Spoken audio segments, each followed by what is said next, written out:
Okay, let's just jump right in. When we think about farming, we usually think about what we take from the earth. But what if farming could be the key to actually healing it?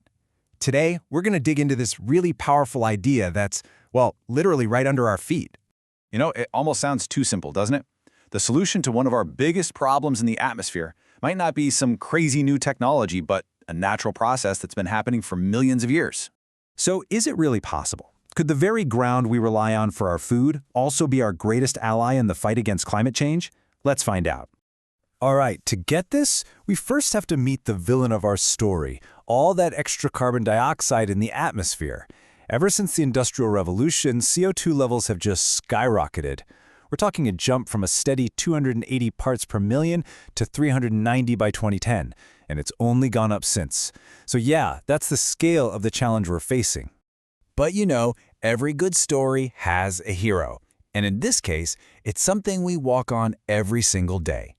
Let's talk about soil and its incredible, kind of secret superpower as a giant carbon sponge. To really get a grip on this, we've got to talk in some seriously huge numbers. Scientists measure carbon in what they call petagrams. Now, just one petagram is a billion metric tons. Right now, our entire atmosphere holds about 800 of those. That's the massive pool of carbon we're trying to shrink. Now, let's compare that to what's called the biotic pool. That's all the carbon stored in every single plant, every animal, every microbe on Earth, all of it combined. That adds up to about 620 petagrams. I mean, that's a ton, but it's still less than what's floating around in the air above us. Okay, but get ready for this, because this is the truly mind-blowing part. The soil. Just the top meter of soil beneath our feet holds a staggering 2,500 petagrams of carbon. That's not just more than all life on Earth, it's more than 3 times the amount of carbon in our entire atmosphere. It is, by a long shot, the biggest carbon piggy bank we have on land. So how does all that carbon get there? It's through this process called soil carbon sequestration. And it's actually beautifully simple. Plants, they breathe in CO2 from the air, then through their roots, and later when they break down, they push that carbon down into the soil. It gets locked away there as stable organic matter for decades, centuries, sometimes even longer. Now, this is a natural process, but what if we could actually supercharge it? That's where this toolkit comes in. There are specific farming methods that are designed to make this natural carbon sponge effect even more powerful. Farmers have a whole suite of tools for this, which are often called recommended management practices. Things like no-till farming, which means you don't plow the soil and release all that stored carbon, or planting cover crops between main seasons so the soil is never just bare, it's always working, always pulling carbon out of the air. Then you have things like agroforestry, which is mixing trees in with crops.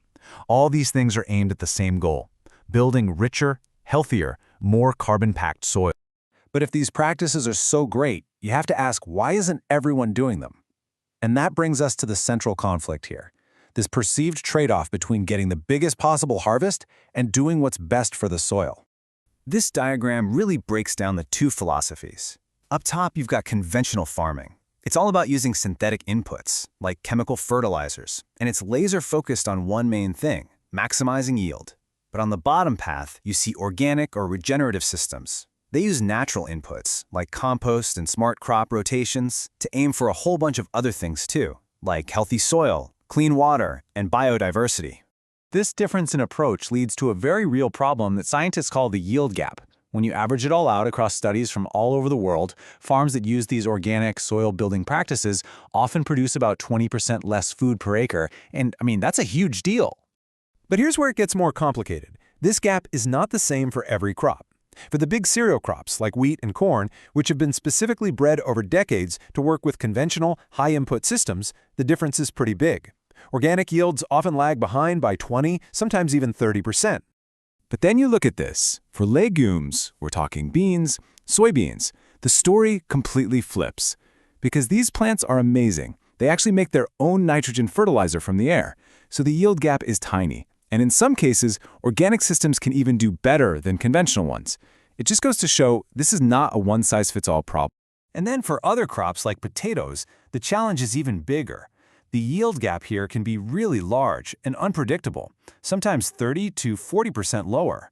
A lot of times, that's because it's just harder to manage nutrients and pests in organic systems for these kinds of crops. So what's the main driver behind all these differences? It really comes down to one word: nitrogen. Conventional farming can apply synthetic nitrogen at the exact moment the plant needs it most to grow big and fast. Organic systems have to rely on slower, natural processes, like compost breaking down, and that timing doesn't always sync up perfectly with what the crop needs. So this might seem like an impossible trade-off, right?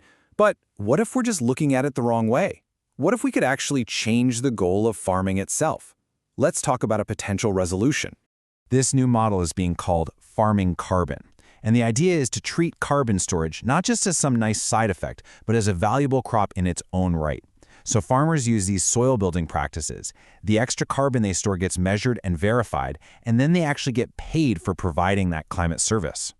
And this isn't just, pocket change. The potential value is estimated at somewhere between $30 and $50 per hectare every year. For a farmer, that could be a really significant new stream of income. It could help make up for any potential yield gap, and it gives them a direct financial reason to adopt these climate-friendly practices. And here is the truly beautiful part. This isn't a trade-off anymore. It becomes a total win-win. Because building up carbon in your soil doesn't just fight climate change. It makes the whole farm more resilient. It improves the soil's ability to hold water, which makes it more resistant to drought. And over time, healthier soil actually leads to better, more stable crop yields anyway. And this all leads to a really powerful shift in how we think about things. Maybe the future of agriculture isn't about choosing between feeding the world and saving the planet. Maybe it's about realizing that the very act of restoring our land is the best way to do both.